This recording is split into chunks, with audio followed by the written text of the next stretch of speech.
ভিডিওটি যখনই কেউ দেখবে তখনই কোনো গরিব মানুষকে খাবার দিয়ে সাহায্য করবে। আর যেহেতু আমরা প্রচুর ভিউ পাই তাই আমরা অনেককে খাওয়াবো। এই নাও তোমারটা ধরো। অনেক অনেক ধন্যবাদ। আরে কোনো ব্যাপার নয়। যদি তোমরা ভাবো এটা কিভাবে হচ্ছে, যখনই কেউ আমাদের পুরো ভিডিও দেখে, এই যেমন তুমি এখন দেখছো, তাতে মানি জেনারেট হচ্ছে। আর এই ভিডিওটা যতজন দেখবে তাতে আমরা যা উপার্জন করব সেই দিয়ে আমরা গরিব মানুষদের খাওয়াবো। সবাই খেতে পাবে। কিন্তু শুধু আমরা এটাই করব না।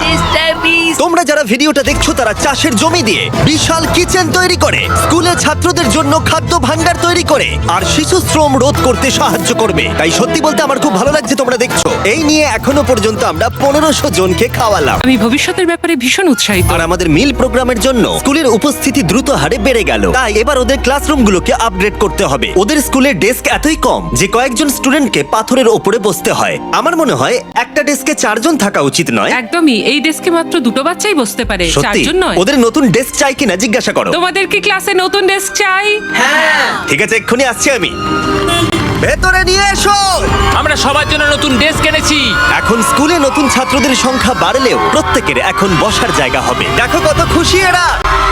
চলো এবার নামানো যাক। ভিডিওটা খুব প্রিয় হতে চলেছে। এখানে সেই জিনিসগুলোর অভাব যেগুলো আমরা অত্যন্ত স্বাভাবিক বলে মনে করি ইউরোপ আর আমেরিকায়। যেমন স্কুলে নতুন ডেস্ক আনা যাতে ওদের আর পাথরের উপরে বসতে না হয়। এটা ওদের কাছে সত্যি একটা বড় পাওয়া। ধন্যবাদ কোনো ধন্যবাদ, ব্যাপার এটা নয়। ওদের কাছে অনেক বড় পাওনা। সাহায্যের জন্য ধন্যবাদ। ওরা নিজেরাই দেখো নিয়ে যাচ্ছে। নতুন ডেস্ক ভালো লেগেছে তো? হ্যাঁ, স্বাভাবিকভাবেই ওরা এতগুলো বাচ্চাদের জন্য ব্রেকফাস্ট আর লাঞ্চ তৈরি করতে পারে না এই ছোট্ট রান্নাঘরে। আর সেই জন্য আমরা ওদেরকে তৈরি করে দিলাম এই ব্র্যান্ড নিউ কিচেন। এর পাশাপাশি আমরা স্কুলে একটা কূপ খননও করেছি, সাথে ওয়াটার স্টোরেজও। এছাড়া একটা গ্রিন হাউস, আর ক্যামেরাটা ঘোরাও, একটা ফার্ম। আমরা এই স্কুলে যা যা লাগে তাই দেওয়ার চেষ্টা করছি। আর পাশের স্কুলগুলোতে একই অভাব থাকার জন্য আমরা তৈরি করেছি একটা বিশাল ফার্ম থেকে এইরকম।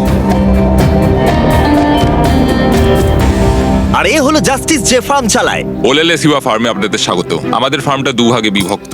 1 ভাগের খাবার সরাসরি স্কুলে যায়, আর আরেক ভাগের খাবার আমরা স্থানীয় মানুষজনদের সেল করি, যারা আমাদের এই নন প্রফিট অর্গানাইজেশনটা চালাতে সাহায্য করে। আর যেহেতু এখন এই ফার্মগুলো কায়িক পরিশ্রমই চলছে, যেটা স্কুলগুলোর খাবার উৎপাদনের পক্ষে যথেষ্ট পরিমাণ নয়, তাই তোমার জন্য একটা ব্র্যান্ড নিউ ট্র্যাক্টর। কি বলছো তুমি? এখন এদেরকে আর এভাবে কাজ করতে হবে না, বদলে তারা এটা ব্যবহার করে কাজ করবে। যে কাজে 45 মিনিট সময় লাগতো সেটা এখন 45 সেকেন্ডে হয়ে যাবে। এই ট্র্যাক্টরটা তোমাদের ধারণার থেকেও বেশি কার্যকরী। যেহেতু আমরা ভেবেছি এই ভিডিওতে যা ভিউ পড়বে তার সাহায্যে আমরা স্কুলের বাচ্চাদেরকে খাওয়াবো, কিন্তু তার মানে এই নয় যে জাদু বলে খাবার তৈরি হয়ে যাবে। ফসল না হলে খাবার হবে না। আর সেই জন্য আমরা এই ট্র্যাক্টরের সাহায্য নিয়েছি, যাতে এই বড় ফার্মে আরো বেশি করে ফসল উৎপাদন হয়, আর যাতে এই খাবারগুলো স্কুলের বেশিরভাগ বাচ্চাদের কাছেই পৌঁছায়। তাই ওদের জন্য আমি একটা স্পেশাল সারপ্রাইজ এনেছি। সবাই এদিকে চলে এসো। এই হলো চাবি তোমাদের সম্প্রদায়ের জন্য একটা ব্র্যান্ড নিউ ট্র্যাক্টর। অনেক অভিনন্দন। কি? এটা ব্যবহার করে পুরো সম্প্রদায়ের কাছে খাবার পৌঁছে দিতে পারবে। অসংখ্য অসংখ্য ধন্যবাদ। এখন আমাদের নতুন ট্রাক আছে। এই ট্রাকের সাহায্যে স্কুলের অতিরিক্ত খাবার সম্প্রদায়ের বাকি পরিবারগুলোর কাছেও পৌঁছে দেওয়া যাবে। আর এই ট্রাকের ভেতরে রয়েছে প্রায় 1 লাখ মানুষের জন্য পেট ভরা খাদ্যশস্য। ওরা এতটাই খুশি হয়েছিল যে ওরা আমাকে একটা ছাগল উপহার দিয়েছিল। আমার এখন একটা ছাগল আছে। আর যদি মনে হয় 1 লাখ জনের খাবার অনেক, তাহলে বলি এই ভিডিওর শেষে তোমাদের ভিউ এর জন্য আমরা 1 মিলিয়ন মানুষকে খাবার খাওয়াতে চলেছি। এটা কেনিয়ার অভিযান ছিল। এবার চলো ঘানাতে যাই, যেখানে গিয়ে আমরা শুধুমাত্র কিচেন আর ওয়াটার ট্যাঙ্কি তৈরি করিনি, তার সাথে লোকাল স্কুলের জন্য একটা ফার্মও তৈরি করেছি। এখানে বাঁধাকপির চারা পোতা হচ্ছে, আর 1-2 মাস পরেই সেগুলো এরকম হয়ে আমরা যাবে। সব স্টুডেন্টদের এই ছোট্ট ক্যাবেজ ফার্ম খুব থেকেই ভালো। খাইয়ে দিই। কিন্তু ঘানার এই এলাকার মতো বাকি এলাকার গল্প এতটাও অনুকূল ছিল না। এরা হলেন কৃষক সম্প্রদায়। এদের বাবা মায়েরা মূলত কোকোয়া চাষ করেন। এবং তার সাথে দুঃখের বিষয়, শিশুরাও পারিবারিক উপার্জনে বাবা মাকে সাহায্য করতে বাধ্য হয়। তোমার 5 জন স্টুডেন্টদের মধ্যে 4 জন এই স্কুলে ভর্তি হবার আগে একটা কোকোয়া ফার্মে কাজ করত। হ্যাঁ। আর এখন ওরা কোকোয়া ফার্মে কাজ করার বদলে শিক্ষা পাচ্ছে, এদিকে এসো। শুধুমাত্র আমরা ওদেরকে ফ্রিতে খাবার দিচ্ছি হ্যাঁ। বলে। এই খাবারটার জন্যই আমাদের স্কুলের ছাত্র সংখ্যা বাড়ছে, তারা স্কুলে আসছে এবং এখানে থাকছে। আর আমরা বাচ্চাদেরকে স্কুলে নিয়ে যাওয়ার জন্য আরো একটা উপায় বার করলাম। তোমাদের জন্য আমরা গরু নিয়ে এসেছি।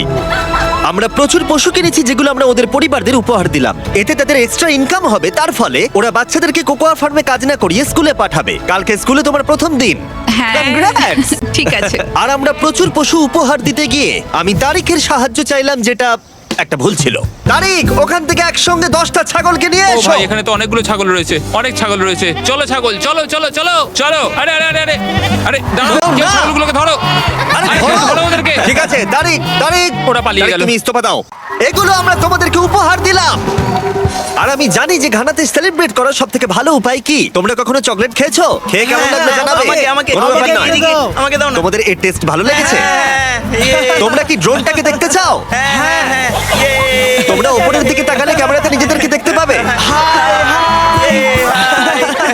অনেক ধন্যবাদ, অনেক ধন্যবাদ, অনেক ধন্যবাদ। এটা খুবই দুঃখজনক যে শিশুদের মধ্যে 45% যারা কোকো চাষী পরিবারে বসবাস করে তারা আসলে অবৈধ শিশু শ্রমিক। তাই এর সাথে লড়াই করতে ফেস্টিভ্যালস আমরা শিশু শ্রমের বিরুদ্ধে লড়াই করছি, যাতে এই শিশু শ্রম ধীরে ধীরে মুছে যায়।